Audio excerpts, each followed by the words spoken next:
Ce matin, je vais vous raconter une histoire. J'en profite puisque vous êtes là. Et j'aime raconter des histoires. Je ne suis peut-être pas le meilleur pour raconter des histoires, mais j'aime raconter des histoires. Et l'histoire que je vais vous raconter, c'est l'histoire d'une histoire de la Bible. Une histoire d'un jeune garçon. Alors, quand on parle de jeune garçon et d'histoire de la Bible, souvent, on va imaginer, on va peut-être le pasteur, il va nous parler ce matin de Joseph. Vous avez entendu déjà des histoires sur Joseph? Vous savez, celui qui avait des songes, toutes sortes de rêves. Non, je ne vais pas vous parler de Joseph. Vous savez, peut-être qu'il va parler de David. Quand on parle de David, on parle de qui? De David et de Goliath. Oh, vous connaissez l'histoire déjà de David et Goliath.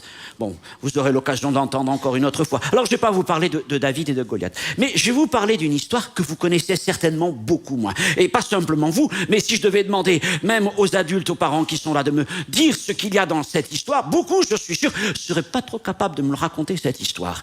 Voyez-vous, cette histoire, elle ne se trouve pas dans l'Ancien Testament. C'est bizarre, parce que la plupart du temps, les histoires qu'on nous raconte viennent de l'Ancien Testament. Mais celle-ci vient du Nouveau Testament. Et oui, dans le Nouveau Testament, il y a aussi des histoires. Et c'est l'histoire donc d'un jeune homme. Oh, il est un peu plus grand que ceux qui sont là devant nous. Si vous avez un grand frère, ce jeune homme pourrait être votre grand frère. Vous savez, ce genre de grand frère qui passe son temps devant la PlayStation, avec un casque sur les oreilles. Vous en avez un grand frère comme ça, qui veut faire constamment des push-ups pour essayer d'être toujours plus fort, qui passe son temps à manger, etc. Vous en connaissez comme ça? Bon, voilà. Ça pourrait être un peu ce genre de garçon-là. Alors, je ne sais pas exactement comment il était, parce que la Bible ne nous donne pas, c'est vrai, beaucoup de renseignements le concernant. Mais je voudrais vous parler de lui. Et son histoire est importante parce que le Seigneur a voulu qu'elle nous soit racontée et qu'elle soit dans la Bible. Ça veut dire que cette histoire a des choses à nous dire. Et elle se trouve dans presque le plus petit livre du Nouveau Testament. Alors vous connaissez bien sûr les évangiles, Matthieu, Marc, Luc, Jean. Et puis il y a d'autres livres. Et il y a un tout petit livre, il fait à peine 1 page et demie. 25 versets. Si vous allez trop vite, vous allez le manquer. C'est une lettre écrite par l'apôtre Paul à un homme qui s'appelle Philémon au sujet d'un jeune garçon qui s'appelle Onésime. Et ce matin, je voudrais vous parler de l'histoire d'Onésime. Et le titre de cette histoire, c'est « Mais où est passé Onésime ?» Onésime a donc peut-être 17, 18 ans, je ne sais pas. Peut-être un peu plus, peut-être un peu moins. Et Onésime habite dans une petite ville qui s'appelle Colosse. C'est une ville qui est un peu retirée à l'intérieur. Il n'y a pas forcément beaucoup d'activités, mais c'est une ville où il y a beaucoup de marchands, il y a beaucoup de commerces, beaucoup de marchés. Alors il y a des gens qui viennent du monde entier et qui passent par Colosse. Ce qui veut dire que Onésime, il voit souvent des gens étranges. Certains qui viennent depuis l'Orient. Alors ils viennent avec des chameaux, ils viennent avec toutes sortes de chariots, et dedans il y a des tissus rares, il y a des épices, il y a des parfums, il y a des animaux étranges, des singes qu'ils amènent, toutes sortes de choses qui sont là. Et évidemment, Onésime, il est ébloui par tout cela. Et puis il y a aussi ceux qui viennent de l'Occident, des grandes villes de l'Occident, de Rome et d'ailleurs. Et tout ça se rencontre ici à Colosse, parce que Colosse, c'est sur la grande route. Et quand Onésime y voit tous ces gens, il se met à rêver. Il se met à rêver. Et il aimerait bien partir en voyage avec eux. Il aimerait bien les suivre, que ce soit à l'Orient ou à l'Occident, pour aller voir ces grandes villes où il y a tant de choses qui se passent. Parce qu'à Colosse, bon, il n'y a pas grand-chose à faire. Il n'y a pas grand-chose à faire. Mais le problème, c'est que Onésime, il ne peut pas trop voyager. D'abord parce qu'il est encore jeune. Et puis, deuxièmement, il n'a pas d'argent. Et pour voyager, il faut de l'argent. Et puis, troisièmement, sa situation ne lui permet pas trop de voyager. Parce que on pense qu'Onésime est certainement orphelin, puisqu'il n'est pas parlé de ses parents. Mais Onésime est un serviteur. Alors, le mot qu'on pourrait employer, il est un peu plus dur à entendre, c'est le mot esclave. Il est serviteur. dans une maison où il a peut-être grandi. Et dans cette maison, on lui a donné le nom d'Onésime. Vous savez ce que ça veut dire, Onésime? Non, certainement pas, donc je vais vous le dire. Ça veut dire utile. On l'a appelé utile. Et pourquoi est-ce qu'on l'a appelé utile, à votre avis? Parce qu'il était utile. Et en quoi un jeune garçon peut être utile dans une maison? Qu'est-ce que vous pouvez faire qui peut être utile? Oui. Faire la machine à... Ouh, alors ça c'est bien. Bravo, là. Merci. Qu'est-ce que vous pouvez faire qui est utile à la maison? Oui. Nettoyer les chambres, déjà, ça c'est bien. Ranger sa chambre, ça c'est vraiment très utile pour maman et papa, ça c'est sûr. Autre chose, qu'est-ce que vous pouvez faire pour être utile à la maison?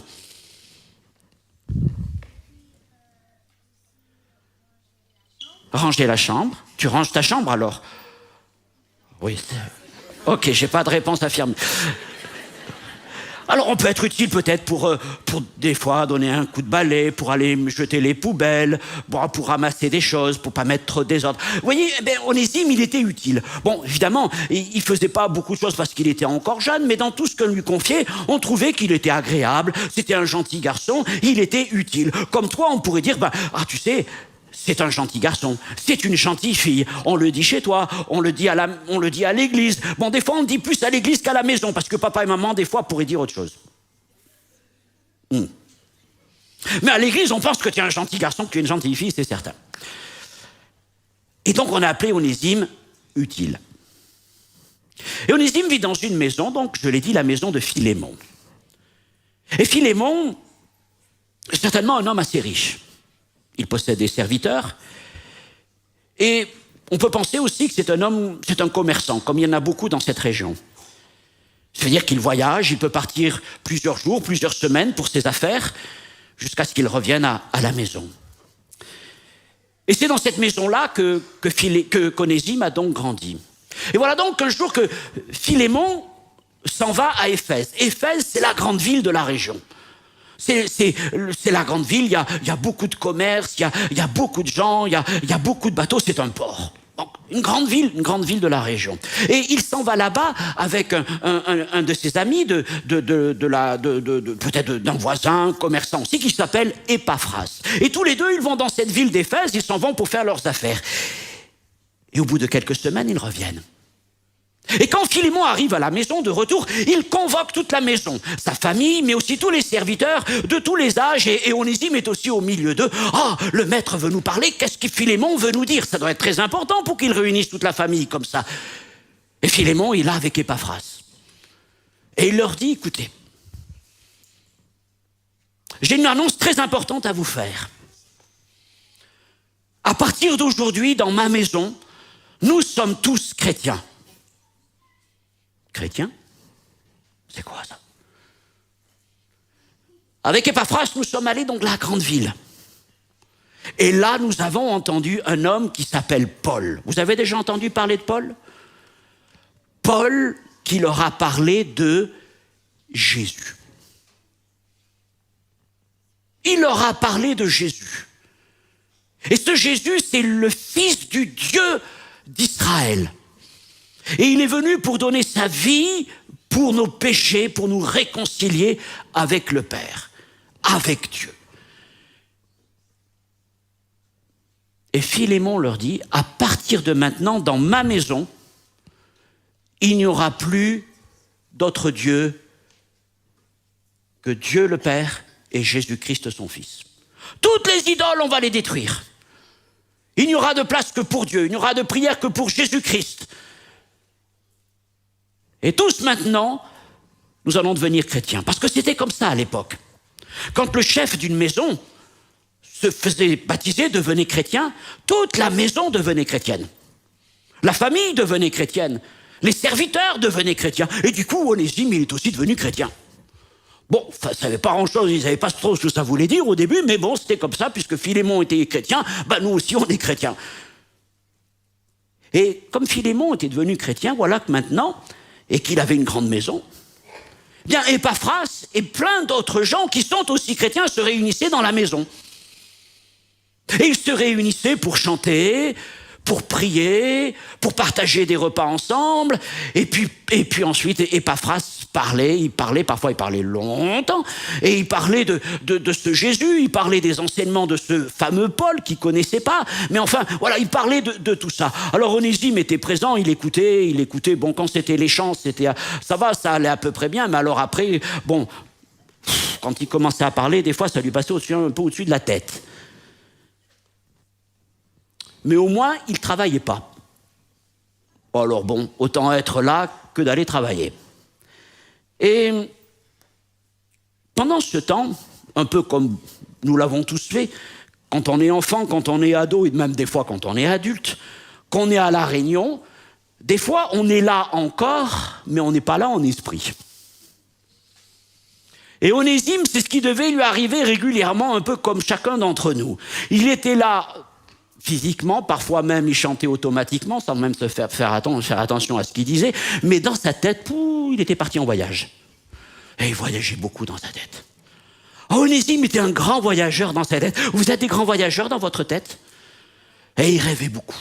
Et il rêvait de partir avec les marchands. Et il rêvait d'aller sur des bateaux. Et il rêvait d'aller voir des grandes villes. Et Rome, et ceci et cela. De voir les pyramides d'Égypte. Et de voir le grand cirque à Rome. Oh là là, tant de choses à voir. Et moi, je suis à Colosse. Qu'est-ce qui se passe à Colosse? Il n'y a jamais rien à faire dans ma ville. Et puis du coup, un jour, peut-être à force d'entendre tout ça, et qui grandit, il se dit, mais bon, maintenant que je suis un peu plus grand, pourquoi pas partir? Ouais, j'aimerais partir. Maintenant que je suis un peu plus musclé, après avoir fait 50 pompes, je vais pouvoir partir. Je vais aller faire ma vie. Parce que je veux réussir ma vie. Je veux vivre des choses extraordinaires parce qu'à Colosse, il n'y a rien qui se passe. Dans la maison de Philémon, il n'y a jamais rien qui se passe. Je veux pas simplement être utile, moi. Je veux pas simplement être utile. Je veux vivre quelque chose de fort dans ma vie. Et alors, il réfléchit. Je veux partir en voyage. Oui. Mais même s'il a grandi, il a pris du muscle, n'empêche que il y a toujours quelques petits problèmes. C'est que partir en voyage, ça demande de se préparer. Et ça demande d'avoir de l'argent. Parce qu'aller dans les voyager, prendre le bateau ou autre, et puis aller dans les grandes villes, alors là, ça coûte vraiment très cher. Très très cher, il s'en doute bien. Donc, il lui faut de l'argent. Mais le problème, c'est qu'un gars comme lui, il n'y a pas grand-chose dans les poches. Et il est bien embêté. Que faire? Il veut absolument partir, alors il réfléchit à tout ça. Puis il se dit, bon allez, il faut que je me prépare bien. Bon alors, je vais commencer par préparer mon sac et de préparer la nourriture, parce que je vais quand même pas partir 2-3 jours, je vais partir longtemps. Il faut que j'ai la nourriture pour tenir. Ça, c'est pas compliqué. Pendant les repas, je vais mettre un peu de côté, et puis après, je vais aller dans la cuisine quand le cuisinier il est pas là, et je vais voir ce que je peux trouver. Des choses indispensables pour la survie.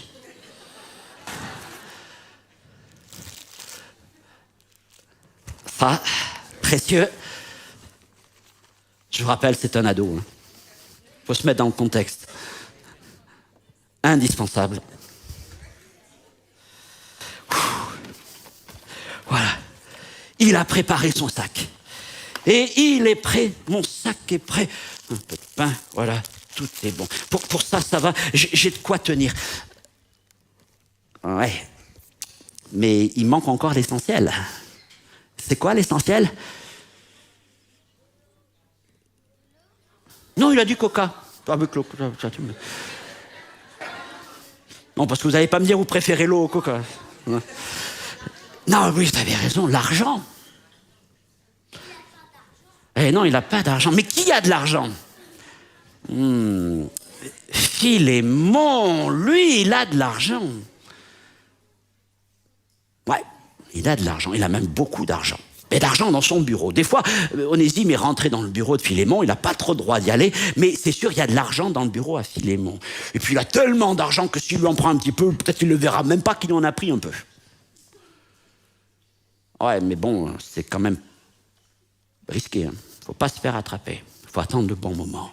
Puis voilà que Philémon repart en voyage. Alors, il est parti peut-être pour 2-3 semaines. Il a du temps devant lui. Maintenant, il faut qu'il fasse attention. De nuit, je vais y aller de nuit. Comme ça, personne ne me verra. J'attends que tout le monde dort. Je vais me réveiller là vers minuit. Je vais descendre dans la maison. Je vais aller jusqu'au bureau de Philémon. Et là, je sais qu'il y a le coffre. Le trésor de... j'ai jamais vu autant de pierres. Je vais en prendre quelques. Il me faut quelques pièces pour voyager. Il me faut quelques pièces pour manger. Quelques pièces pour dormir. Et puis comme c'est à Rome, je vais aller à Rome dans la grande ville, il y a plein de choses à faire. Il faut, on peut aller voir les théâtres, on peut aller voir plein de choses. Il y a les jeux du cirque. Là ça coûte cher. Je vais prendre ça. Mais regardez, ça se voit même pas. Voilà. J'ai mes pièces. Mais maintenant il faut que je parte de peur qu'on m'attrape. Vite, je m'en vais. Et Onésime s'en va. Et il s'en va jusqu'à Éphèse. Et ça y est, il est parti. Et il laisse derrière lui la maison de Philémon, en se disant que certaines personnes ne remarquera qu'il a pris ces choses. Et puis arrivé à Éphèse, le grand port où il y a plein de bateaux qui partent pour la grande ville de Rome, il va essayer de trouver un capitaine, essayer de négocier avec lui quelques pièces à lui donner pour partir jusqu'à Rome. En route pour l'aventure. La vie commence. Ça y est, il monte sur le bateau. Et le bateau commence à naviguer sur la mer Méditerranée.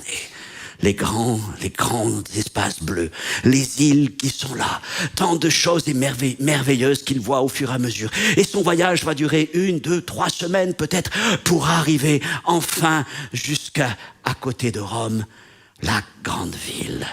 Ça y est, il est arrivé. Oh, Rome. Comment imaginer Rome? Aujourd'hui, Rome, ça serait un peu comme aller, je ne sais pas, à Paris, à Londres, à New York. Il y a tant et tant de choses à faire, tant de spectacles à voir, tant de bâtiments gigantesques à voir, des soldats, des gens riches, des gens de toutes les couleurs, des gens de tous les pays, avec toutes sortes d'habits. C'est fantastique, c'est extraordinaire, c'est merveilleux tout ce qu'on peut faire à Rome. Il y a toutes sortes de restaurants, italiens, gaulois, égyptiens. Vous pouvez trouver toutes les nourritures que vous voulez, à condition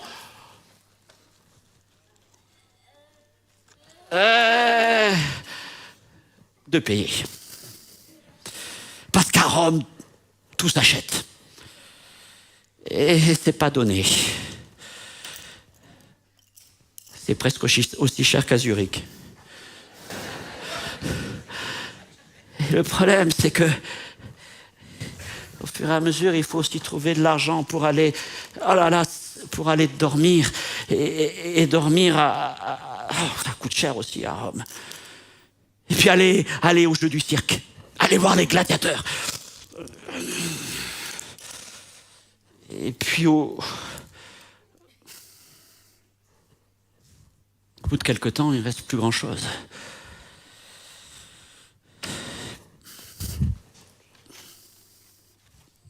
Reste un peu à manger peut-être.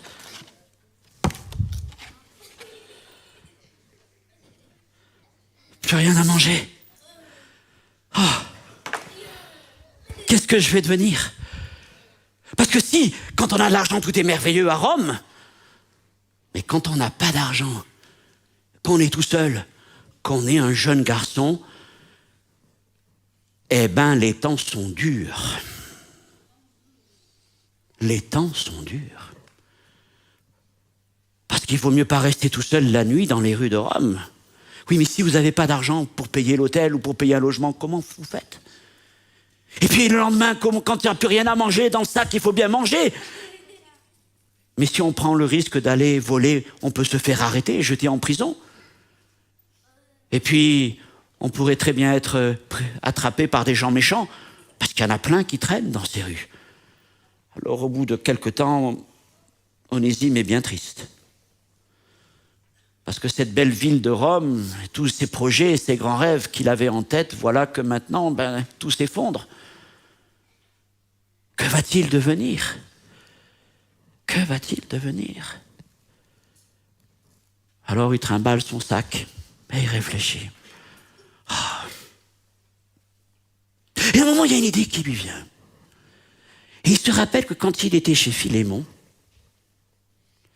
il y avait les réunions des chrétiens. Et il devait y aller. Et c'est vrai que par moments, ces réunions, ça l'embêtait un peu parce que c'était long. Mais il reconnaissait qu'il y avait quelque chose de particulier. Les gens, ils étaient gentils. Ils étaient toujours gentils. Même pour lui, le serviteur, ils étaient gentils.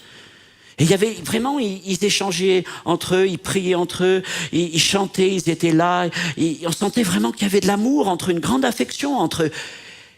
Et c'est alors qu'il se rappelle que, mais je sais qu'il y a des chrétiens à Rome. On m'a dit qu'il y a des chrétiens à Rome. Ça serait peut-être bien que j'essaie de trouver les chrétiens de Rome. Parce que certainement, ils doivent être gentils comme ceux qui habitent à Colosse, chez Philémon. Il faudrait peut-être que j'essaie de trouver les chrétiens. Mais où trouver les chrétiens à Rome? Parce que malgré tout, on n'a pas le droit de dire qu'on est chrétien, parce que sinon on risque d'être arrêté. Il faut faire attention avec ces choses-là. Où sont les chrétiens? Alors il commence à chercher, à essayer de se renseigner auprès de personnes qui sont lui paraissent assez gentilles. Et puis peut-être va-t-il rencontrer une dame, peut-être une dame âgée, qui va finir par lui dire « Tu cherches les chrétiens ?» Je sais où sont les chrétiens. Ils se réunissent la nuit à tel endroit. Faut pas le dire. Mais ils se réunissent là. Si tu veux venir, tu es le bienvenu et nous t'accueillerons. Alors, Onésime est content parce que enfin il sait où sont les chrétiens. Et le soir venu, il va à la réunion. Et il y a là plein de gens, un peu comme ce matin. C'est la nuit, dans un quartier un peu isolé. Ils ont des flambeaux pour se voir un peu les autres. Et là, ils retrouvent les mêmes choses que chez lui. Les gens chantent, les gens prient. Il y a une grande joie, une grande paix. Il y a quelqu'un qui parle, qui les enseigne. Et alors que la réunion se passe et qu'il bouge un petit peu, tout à coup, mais je le connais, lui. Mais je reconnais. Mais c'est Épaphras. C'est l'ami de mon maître Philémon. C'est lui qui est parti à Éphèse et c'est lui qui quand on se réunit dans la maison de Philémon, c'est lui qui nous parle de Jésus. Mais qu'est-ce qu'il fait là, Épaphras? Épaphras est là. Je vais aller le voir. Et alors il se rapproche d'Épaphras. Peut-être est-il un peu hésitant. Épaphras est peut-être en train de prier le Seigneur quand tout à coup, voilà un jeune homme qui l'accoste. Mais je te connais, toi. Je te connais, tu es Onésime, c'est ça, tu es Onésime. Tu es le serviteur de Philémon, mais qu'est-ce que tu fais ici? Pourquoi es-tu à Rome? Tu devrais être à Colosse. Et Onésime de lui expliquer ce qui s'est passé. Tu sais, c'est vrai que j'étais bien dans la maison de Philémon. Tout le monde m'aimait bien, on m'appelait utile. J'aimais bien aller aux réunions, oui, mais j'avais des rêves et je voulais partir voyager. Moi, je voulais vivre ma vie, je voulais faire quelque chose de ma vie. À Colosse, tu sais bien, à Colosse, c'est sympa, mais il n'y a pas grand-chose qui se passe. Moi, je voulais voir Rome. Et puis voilà, et tu sais, et c'est là qu'il va devoir aussi avouer à Épaphras. J'ai fait des choses qui ne sont pas bien, et je ne sais pas quoi faire parce que j'ai pris de l'argent. J'ai pris de l'argent à Philémon, je lui ai volé de l'argent pour pouvoir voyager. Épaphras entend tout cela. Et il ne cherche pas à juger ou à se mettre en colère contre Onésime. Mais il lui dit, écoute, je voudrais te présenter à quelqu'un. Je vais t'amener vers quelqu'un. Il est prisonnier. Il vit dans une maison. Et il est tout seul, et puis c'est un vieil homme. Il est fatigué, sa santé parfois est un peu déclinante, et je suis sûr que tu pourras être utile pour lui. Cet homme s'appelle Paul. Paul. Et Onésime, Paul, mais je connais Paul. Paul, c'est celui dont tu me parlais. Oui, c'est celui-là, Paul l'apôtre. Mais qu'est-ce qu'il fait à Rome? Il a été fait prisonnier parce que des gens méchants l'ont dénoncé et veulent le mettre en prison. Mais viens, on va le trouver. Et alors, Épaphras amène Onésime jusqu'à Paul. Et je vous l'ai dit, c'est un homme fatigué, c'est un homme âgé, il est malade. Ça fait plusieurs années qu'il est en prison maintenant. Il a connu des épreuves difficiles tout au long de sa vie. Et là, voilà qu'Épaphras lui présente ce jeune homme, il lui explique toute la situation. Voilà, Onésime vient de Colosse, tu sais, c'est un serviteur de Philémon. Tu te rappelles de Philémon? Ah, oui, je me rappelle, lui dit Paul. Et voilà tout ce qu'il a fait.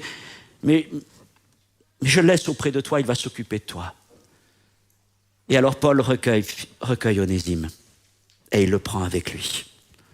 Et Onésime va rester auprès de Paul peut-être pendant plusieurs semaines, plusieurs mois, et il y a une relation très forte qui va s'établir entre le vieil homme et le jeune garçon, et c'est comme une relation de père à fils. Onésime prend soin de Paul et Paul prend soin d'Onésime. Et surtout ce que Paul fait, c'est qu'il lui parle de Jésus. Il lui parle de l'amour de Jésus. Il lui parle de la raison pour laquelle Jésus est venu sur la terre. Pourquoi est-ce que Jésus est venu sur la terre? Il est venu pour donner sa vie pour nous. Et toutes ces choses, c'est un peu comme vous. Onésime les avait entendues plein de fois. Mais là, dans la situation et après tout ce qu'il vient de traverser, c'est comme s'il entendait de nouveau pour la première fois toutes ces paroles. Parce que les paroles, elles ne rentraient pas par là et elles ne sortaient pas par là. Elles restaient dans son cœur. Et Onésime a dit, Seigneur, je te demande pardon pour tout ce que j'ai fait, pour avoir trompé Philémon, pour lui avoir volé de l'argent, pour m'être enfui. Et Onésime, autrefois, il était chrétien parce que tout le monde était chrétien dans sa maison. Vous savez, des fois on dit on est chrétien, mais ça veut dire quoi? Mais maintenant, ce jour-là, les choses allaient changer. Il allait vraiment devenir un chrétien. Savez-vous pourquoi? Parce qu'il allait donner son cœur, sa vie à Jésus pour de vrai.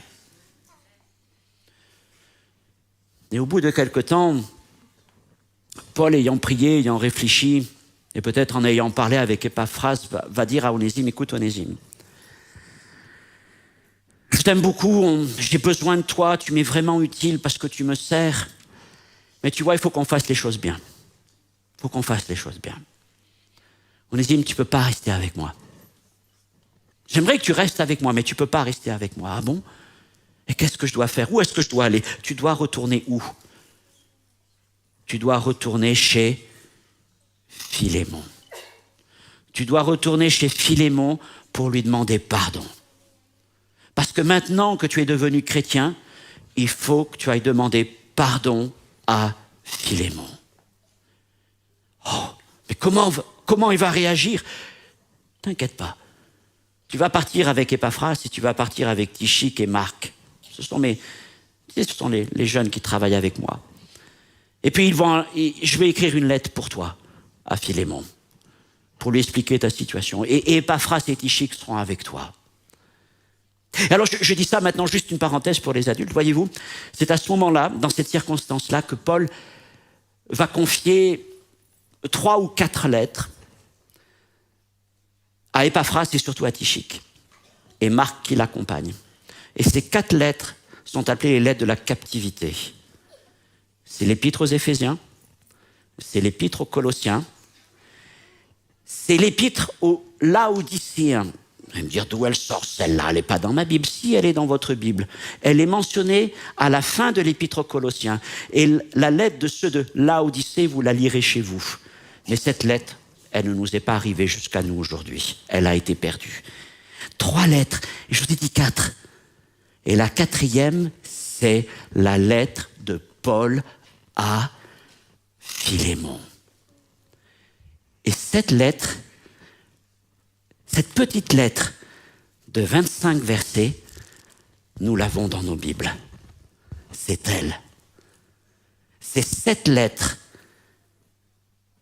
que Paul a écrite à Philémon pour lui parler d'Onésime. Alors, j'aimerais dire aux parents, aux grands-parents, et puis à vous tous et aux enfants, lisez la lettre à vos enfants. Prenez le temps avec eux de lire cette lettre, elle n'est pas très longue. Et puis pour vous, peut-être qui ne la connaissez pas bien, après tout ce que je viens de partager avec vous, reprenez le temps de la relire. Vous verrez, il y a de grandes vérités spirituelles, des choses très profondes, très belles dans cette lettre. Savez-vous que c'est cette lettre aussi qui va être, plus tard, un des messages que l'Église va porter pour l'affranchissement des esclaves. Donc c'est une lettre très importante. Et dans cette lettre, Paul parle ainsi, il s'adresse à Philémon, et bien sûr, il veut lui parler d'Onésime. Il veut lui dire, écoute, reçois Onésime, s'il te plaît, pour moi. Et voyez, Paul, c'est un apôtre, c'est un homme qui a plein d'autorité, c'est un vieillard, c'est un homme qu'on respecte. Et il va écrire au verset 9, écoute, Philémon, je pourrais te parler avec autorité, mais il dit, c'est de préférence au nom de l'amour que je t'écris. Je t'écris au nom de l'amour. Et cette lettre à Philémon, c'est la lettre d'un papa en faveur de son fils. Je t'écris au nom de l'amour. Je te prie pour mon enfant. Qui est mon enfant? Onésime. Onésime qui est avec moi en prison, je te prie pour lui. Et verset 11, Onésime autrefois il t'a été inutile. Pourtant il s'appelle Onésime, ça veut dire utile. Non, il t'était inutile, parce que en fait il était là dans la maison mais il ne servait pas à grand chose. Mais je voudrais te dire que par contre pour moi il a été vraiment utile, parce qu'il m'a secouru dans mes faiblesses. J'étais seul, j'étais isolé, mais Onésime était là. Il m'a vraiment été utile. Pour toi, c'était un de tes serviteurs parmi tant de tes serviteurs. Mais pour moi c'était mon fils. Alors je te le renvoie, lui, mes propres entrailles, mon propre fils. J'aurais aimé le garder avec moi, mais sa place est auprès de toi, et je voudrais avoir ton avis. Et alors il va lui écrire cette belle chose. Il lui dit, peut-être a-t-il été séparé de toi pour un temps, afin que tu le recouvres pour l'éternité, non plus comme un esclave, mais comme supérieur à un esclave, comme un frère bien-aimé. De moi particulièrement et de toi à plus forte raison, soit dans la chair, soit dans le Seigneur. Autrement dit, si dans la chair tu n'arrives pas, dans le Seigneur, reconnais-le comme ton frère. Reconnais-le. Et Paul continue, et s'il t'a fait quelque chose ou s'il te doit quelque chose, mets-le sur mon compte. Ce qu'il t'a volé, ce qu'il t'a pris, fais le compte. Et soit tu lui pardonnes, soit je te rembourse. Mais je t'en prie, accepte-le. Pardonne-le. Vous savez, un maître à l'époque, il avait tous les droits sur ses esclaves, presque. Et lorsqu'un esclave était en fuite, et qu'il était rattrapé, il pouvait le faire battre, il pouvait le jeter en prison. Et Philémon aurait pu être très en colère. Mais Paul lui demande d'aimer Onésime. Il y a plein de très belles choses dans cette épître que je vous encourage à lire encore une fois. Je voudrais vous parler, pour conclure, non pas d'une lettre, mais d'une prière, celle de Jésus. C'est une prière qu'il a faite sur la croix. Et il a prié pour chacun d'entre nous. Et il a demandé au Père, Père, pardonne-leur. Pardonne-leur. Les mots que je vais dire, il ne les a pas dit, mais il aurait pu tout à fait les dire parce qu'on les retrouve à d'autres endroits et ça explique la croix. Il aurait pu dire, ce qu'ils ont fait contre toi, mets-le sur mon compte, je paierai pour eux. Et en donnant sa vie pour nous à la croix, Jésus a payé. Il a payé pourquoi? Il a payé pour nos péchés. Et le prix qu'il a payé pour nos péchés, ce ne sont pas des pièces d'or, mais il a payé par sa vie, il a payé par son sang, afin que nous soyons en paix avec Dieu. Et que nous puissions retourner dans sa maison. Voilà cette histoire que je voulais vous raconter. Peut-être pour certains, pour les adultes, elle vous rappelle une autre histoire du Nouveau Testament qu'on appelle une parabole. Celle du fils prodigue. Beaucoup de parallèles entre les deux, n'est-ce pas?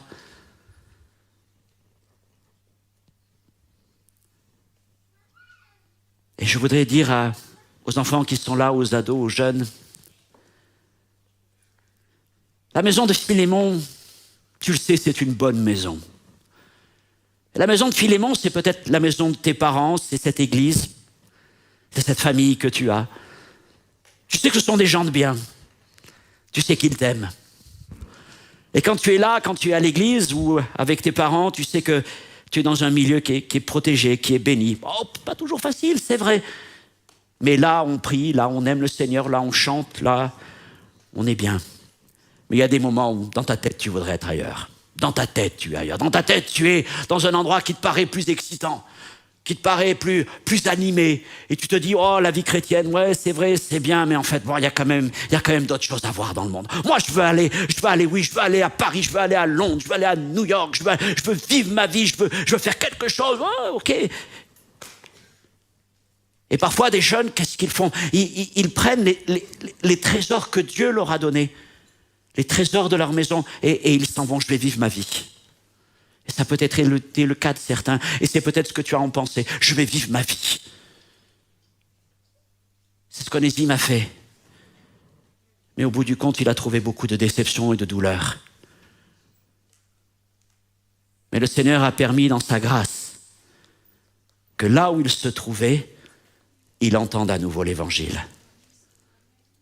Et alors, Onésime a compris qu'il n'y avait rien de mieux que la maison de Philémon. Et je suis convaincu que quand Onésime est revenu dans la maison de Philémon, il n'était plus un serviteur, mais il était un fils. Je dis aux ados, je dis aux jeunes, aux enfants, peut-être qu'on te trouve un gentil garçon, une gentille fille. Oh, quand ils sont petits, ils sont mignons. Ils sont tout mignons. Ils sont utiles, ils sont merveilleux. Après, quand ils grandissent, c'est autre chose. Et puis, ils veulent faire leur vie, tout ça. Ok. Mais il y a une place pour toi dans cette maison. Et cette maison, c'est la meilleure des maisons. Les paroles que tu entends semaine après semaine, ici ou dans ta maison, ce sont les paroles qui doivent marquer ta vie. Apprends à aimer Jésus. Apprends à aimer Jésus. Et j'aimerais dire aux ados et aux jeunes, comment est-ce que tu vis dans la maison de Dieu? Comment est-ce que tu vis dans ta maison? Onésime vivait comme un serviteur. Toi, un serviteur, il a une mentalité de serviteur. Il est là, ok, je fais mon boulot, mais je vais être ailleurs. Et ça, c'était la manière de vivre d'Onésime. Et peut-être c'est ta manière de vivre. Tu es là, mais tu veux être ailleurs. Parce que tu es un serviteur. Tu fais ce qu'on dit de faire. Tu viens à la réunion, pas. Et puis, il y a quelque chose qui a basculé dans sa vie. Quand il est revenu, Onésime n'était plus un serviteur, il était un fils. Et c'était sa maison. Et Philémon était pour lui comme son frère, son père. Et il dit, c'est là que je suis béni. Alors je te pose cette question. Aujourd'hui, dans ta maison, chez toi, es-tu présent comme un serviteur? Ou es-tu présent comme un fils ou une fille? Et dans l'église, es-tu présent comme un serviteur ou comme un fils ou une fille? Réfléchis à ces choses. Et il n'est pas trop tard. Et tu peux le faire dès maintenant. Te dire, Seigneur, je voudrais devenir ton fils. Parce que c'est là que tu me bénis. Et je vais te dire, en suivant Jésus, tu es capable de te donner bien plus que tout ce que tu peux imaginer. Dieu est capable de t'amener, si c'est ton rêve, mais Dieu est capable de t'amener même jusqu'à Hong Kong ou jusqu'à Singapour, et il peut t'amener encore plus loin, te faire rencontrer des choses extraordinaires, des gens que tu n'imagines même pas. Mais fais-le avec Dieu. Fais-le avec le Seigneur. Conduis par le Seigneur. Et il y aura la bénédiction. Et aujourd'hui, le plus important, c'est que ton cœur appartienne à Jésus. Amen.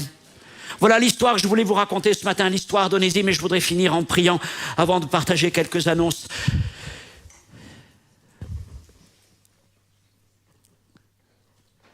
Seigneur, nous avons tous été à un moment comme Onésime, serviteur, servante dans ta maison. Et parfois les réunions nous paraissaient longues, et parfois la vie chrétienne nous paraissait bien, ouais, mais on voulait être ailleurs. Mais merci Jésus de ce que tu as su placer l'évangile, Paul, Jésus devant nous pour nous ramener. Et nous disons qu'il n'y a rien de mieux que de vivre comme un fils ou comme une fille dans la maison du Père. Et Seigneur, je prie pour que dans nos maisons, il y ait cette joie, il y ait cette paix, il y ait cette grâce, et que dans ton Église, Seigneur, encore, mon Dieu, nous vivions tous. Nous ne vivions pas comme des esclaves, mais nous vivions comme des frères et des sœurs.